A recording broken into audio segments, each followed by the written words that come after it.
Hey! Oh, di ba?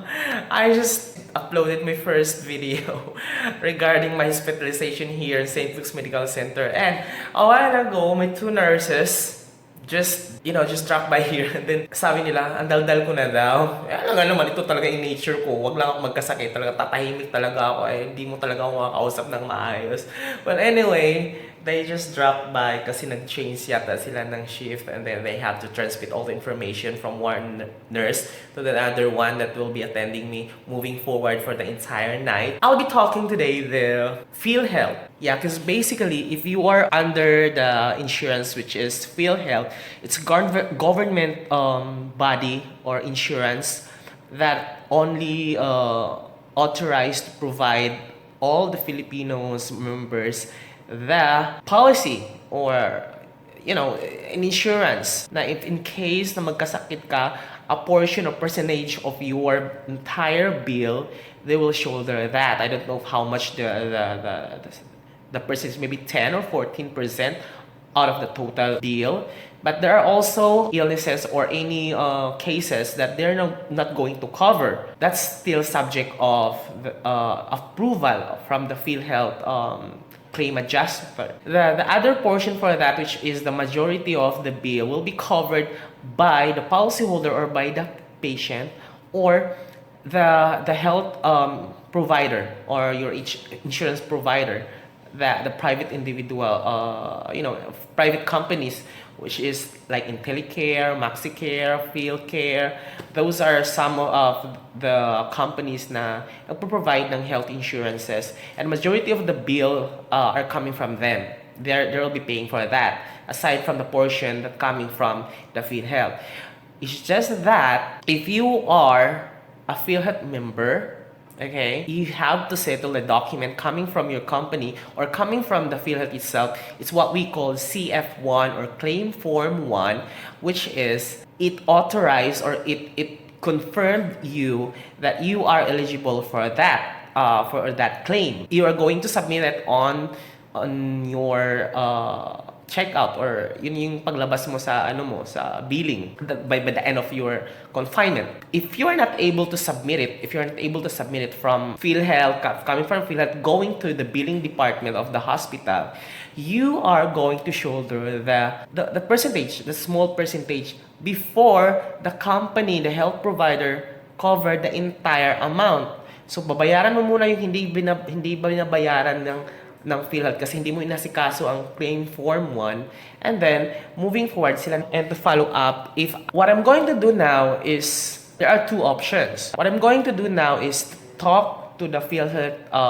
I have to call today to call or ask your company, or you have to get the CF1 coming from the company, and of course the certificate of contribution na pinagpakita na continuous yung pagsasubmit ng company ng contribution mo sa PhilHealth. Since if you are alone, you brought yourself inside the hospital, and then there's no even one human being or kahit sinong hayop na papag-utusan mo going to your company to ask for a CF1 and certificate of contribution. So there's no way out. Alam nga naman, nakaswero ka na pupunta ka sa company mo para kunin yung CF1 form or have it fax, or it is truly not convenience at all. Pero to have it convenience, merong option ang hospital na tatawag na lang tayo sa PhilHealth and i-confirm natin if your company are updated paying your contribution. If not, that's the time that you have to submit the CF1. But if your company is continuously submitting your contribution to the PhilHealth, or you have the updated record, if you are an individual payer, hindi na kailangan mag-submit ng CF1 kasi you are eligible to have it claim, di ba? So, kasi nag-try na akong kumontak ng kaibigan ko sa company ko, and they can submit it. They can have it, give it to me tomorrow, but still tatry natin kung eligible ba ako para hindi na ako mag-submit ng CF1 kasi nakakahiya rin sa mga kaibigan nating makisuyo, di ba? Di ba? So, I have here the phone. Okay. Sana malinaw ang paliwanag ko kasi medyo ngarag pa ako sa mga antibiotics. Press 0 for operator.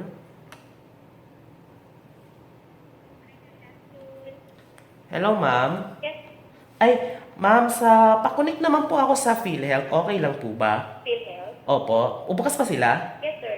Okay, thank you.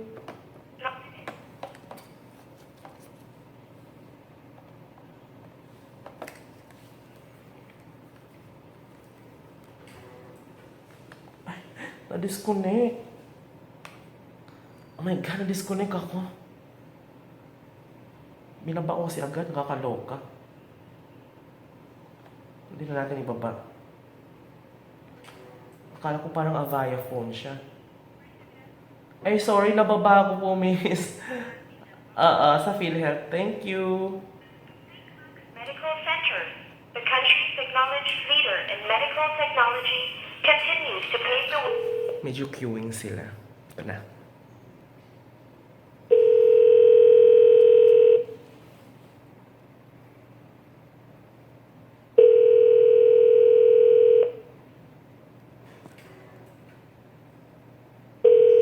So, kukunin ko muna yung PhilHealth card ko kasi hindi ko kabisado yung PhilHealth number. They might get it. So, Good afternoon. ay, hello po. Jonathan or Buddha po. Hello po. Hi. Yes po. Ay, sorry. Jonathan or Buddha po. May tatanong lang po sana ako kung eligible po ba ako for claim. Kasi ako lang po kasi mag-isa, hindi ko kaya mag-submit ng CF1 po eh. Ay, saan po ito? Sa St. Luke's po, patient po ako. Sir, meron po tayong PhilHealth number. Ay, okay lang po ba, kukunin ko lang sa bag kasi ako lang kasi mag-isa sa hospital eh, sorry. Last name na lang po. Ano po? Last name niyo Ay. na lang, sir. Or Buddha po. Or Buddha. Yeah po. O-R-B-U-D-A. Opo. And then the first name, sir? Jonathan po. Ano po? Jonathan. Sorry, sir. Choppy po kasi yung line. Ay, sorry. J-O-N-A. Hello? Hello? Napuputol. Nawawala si sir. Hello, ma'am? Hello po. Hello? Mm-hmm. Ay, sorry talaga. Phone to nila Sir, eh. ano pong room po tayo? 908. 908? Opo. St. Luke's BGC. Or Buddha. Wait lang, sir. Check ko na lang muna. Since napuputol. Jonathan? Opo. Hello? Opo. Ang date of birth po natin? September 4, 1987. Opo.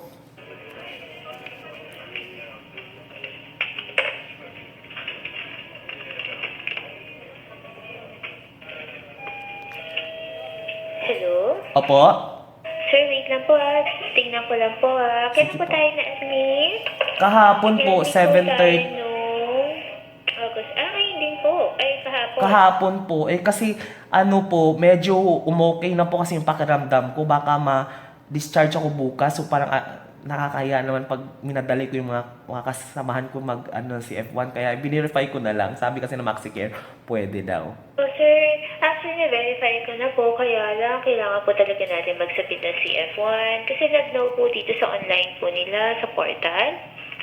Okay. So, anong ibig sabihin po nun? Parang hindi pa nag-submit yung company ko ng... Possible po na hindi pa po nakakapag-remit or possible din po na late lang po yung posting po ng payment po natin sa PhilHealth po ng remittance.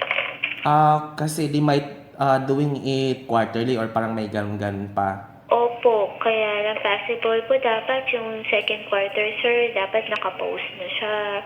Kasi kung nakapost na yun, hindi to magno-know. Sorry naman. Okay. So, Sir?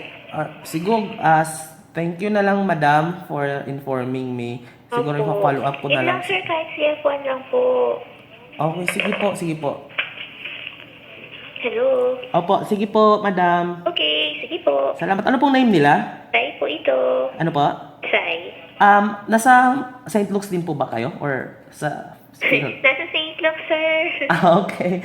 Thank you. Okay, you're welcome po. Bye-bye. So there you go. I just found out that the company that I'm working with is not submitting it continuously. But, give it a doubt. Meron kasing ganun late lang na post or medyo quarterly or 6 months silang nagsasubmit. It's just that if in case that you need it in urgent, kailangan mo mag-submit ng CF1 where in fact, if they're updating it or they're submitting the payment updated, medyo mapapadali kasi hindi ka nakukuha ng claim form 1 or CF1 from your company. Pero, ayun lang naman yan. Connection lang naman yan. Kung meron kang kaibigan na kilala doon, ipapasuyo mo lang naman. Pero kasi as much as possible, mas convenience kung updated sila monthly or sana hindi siya late yung post. Kasi tinawag ko na and then nag-no siya. So unfortunately, kailangan ko talagang kumuha ng CF1. So kung wala lang akong kaibigan talaga, all I need to do is, quickly go there na may swerong ganito to have it ask kung merong claim form 1 sila. Papapirmahan pa kasi yan and then in supporting documents na may nakalagay doon na certificate of contribution, ganyan, to prove that meron talaga akong contribution from the company. So far, I believe naman na my company is good enough that they're doing their job. It's just that meron talaga ganyang transactional delay. Well, anyway, at least nalaman ko, di ba? So, thank you so much. Yun lang po. Pagdating sa CF1, sana na-inform kayo and, nabigyan ko kayo ng information regarding it kung ano yung CF, Charlie Frank 1, Claim Form 1. And it is very requisite before, this is very requisite document that you have to prioritize and you have it submitted on the day that you are leaving the hospital para ma-settle ng bill at para mabayaran ng health provider mo ang remaining balance. 'Di ba? Laki din noon, 'di ba? Malaki din nung mabayaran pag hindi ka makapag-forward ng CF1. Hindi mo rin man makiklaim yan. I don't know if makiklaim mo rin yan sa PhilHealth as a reimbursement. Pero I don't believe they can if they're allowed to do so. Pero so far, as much as possible, go lang na tayo ng paraan, okay? This has been your vlogger. Masyado nang marami akong kuda-kuda dito, di ba? This has been your vlogger. So, this has been your vlogger, Jonathan Arbuda at lovetanchong.com. Vlogging my life because life is worth celebrating for.